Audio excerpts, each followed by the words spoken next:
Em nome do Pai, do Filho e do Espírito Santo. Amém.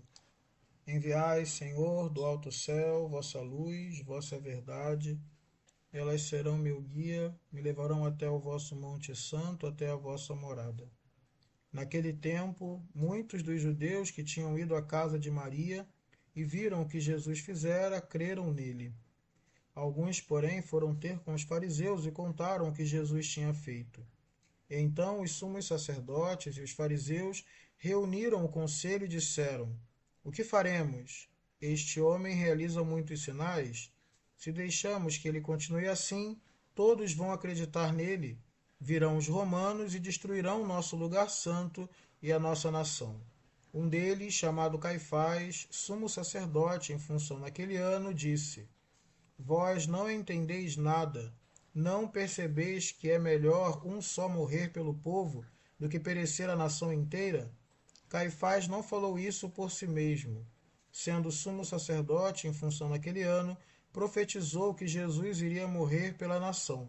E não só pela nação, mas também para reunir os filhos de Deus dispersos. A partir desse dia, as autoridades judaicas tomaram a decisão de matar Jesus. Por isso, Jesus não andava mais em público no meio dos judeus. Retirou-se para uma região perto do deserto, para a cidade chamada Efraim. Ali permaneceu com seus discípulos. A Páscoa dos judeus estava próxima. Muita gente do campo tinha subido a Jerusalém para se purificar antes da Páscoa. Procuravam Jesus e, ao reunirem-se no templo, comentavam entre si: O que vos parece? Será que ele não vem para a festa? O evangelho de hoje tem dois elementos que nos chamam a atenção acerca da postura daqueles que julgavam nosso Senhor. O primeiro é a postura de alguém que vê os sinais de Deus, que reconhece que são muitos sinais, que reconhece que são muitas pessoas que estão crendo, mas ainda assim tem uma opção diferente. Ao invés de querer entender melhor quem era Jesus, resolvem tentar destruí-lo por alguma razão que poderíamos dizer política, por medo do Império Romano. Olha só o que diz o conselho. O que faremos? Este homem realiza muitos sinais. Se deixamos que ele continue assim, todos vão acreditar nele, e virão os romanos e destruirão nosso lugar santo e nossa nação. Qual é o problema aqui? O problema não é saber se os sinais que são dados vêm de Deus ou não. A pergunta não é saber se são reais ou não. A pergunta nem tampouco é saber se Jesus é o Messias esperado ou não. A questão toda é: se ele continuar dando os sinais e o povo continuar acreditando nele, terá consequências políticas, históricas, temporais para nós, e é melhor não saber a verdade sobre o Messias do que perder o nosso lugar, a nossa postura na vida pública ou na vida política. Esse foi o acordo do Conselho, essa foi a resolução do Conselho. E essa resolução ela é muito importante, porque algumas vezes nós também fazemos a mesma coisa. Por causa de alguma conveniência na vida, por causa de alguma conveniência pública, podemos esquecer da presença do Todo-Poderoso, podemos esquecer de Jesus Cristo. Aqui são vários os sinais. Primeiro, vale lembrar que essa maneira de ver o mundo, inclusive, os deixava cegos. Vale lembrar que quem entrava na casa dos romanos era Jesus, não eram os fariseus.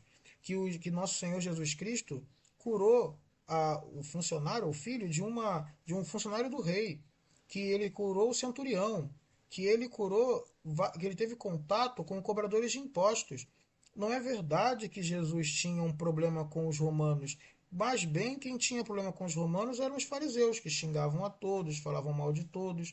Como que não conseguiu perceber que para os romanos era muito melhor Jesus, um Messias espiritual, que falava, falava de Deus e fazia milagre, do que o Messias político, esperado por Israel?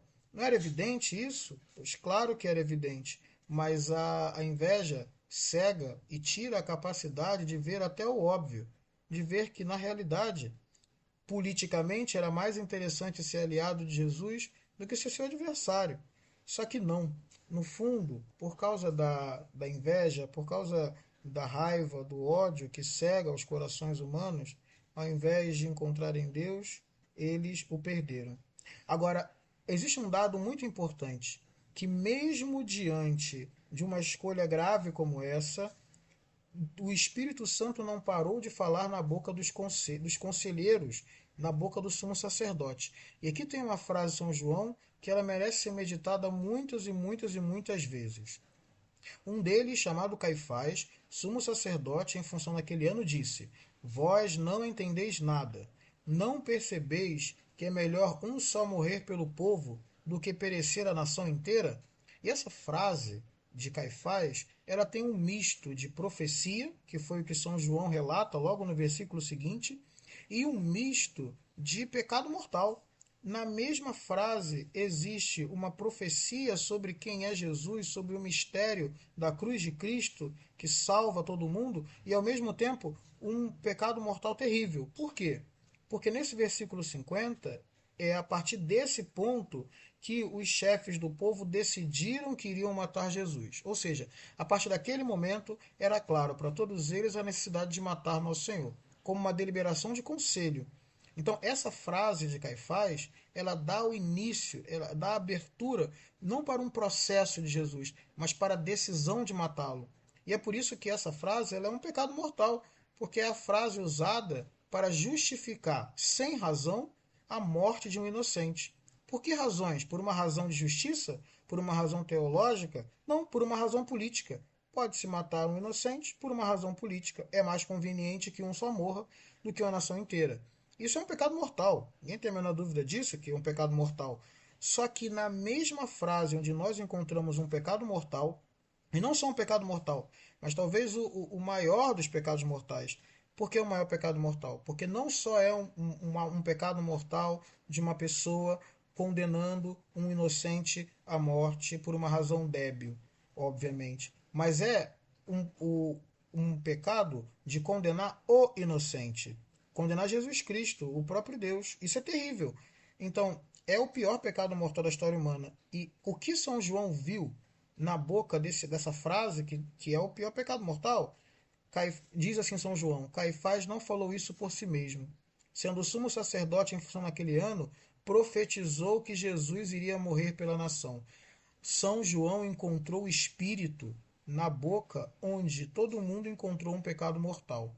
E de fato foi, porque de fato o Caifás deliberou sobre aquilo, decidiu sobre aquilo, influenciou para a morte o inocente, e isso foi pecado mortal.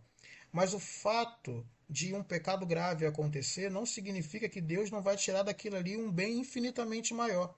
O fato de um fracasso se dar não significa que Deus não vai tirar um bem infinitamente maior, como aconteceu aqui nesse evangelho.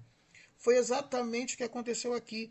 Caifás realizou o pior dos pecados, e o que veio, o efeito daquilo foi a maior das graças, porque é da morte de Cristo, da onde vêm as graças de todos os perdões de pecados, todas as graças que nós recebemos, vêm do Cristo crucificado. Isso é impressionante, porque São João está dando uma lição monumental para nós sobre o modo de como interpretar as injustiças e as coisas ruins que acontecem conosco na vida. Por trás de injustiças, de maldades, de doenças, de dores, nós precisamos encontrar o que? A palavra do Espírito, o significado do Espírito que está para além da frase mal falada. Para além daquela frase, daquela injustiça, daquela maldade, existe um sentido que vem do Espírito, um sentido profético, que anuncia que algo novo, bom e muito melhor vai acontecer.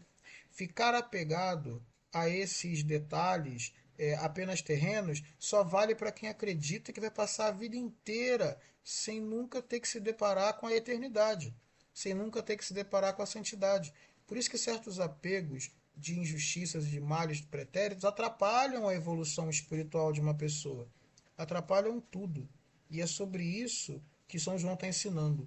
O nome disso é a virtude da circunspecção, a capacidade de tirar um significado bom, profundo de cada coisa que nos acontece, de cada evento que aparece na nossa vida.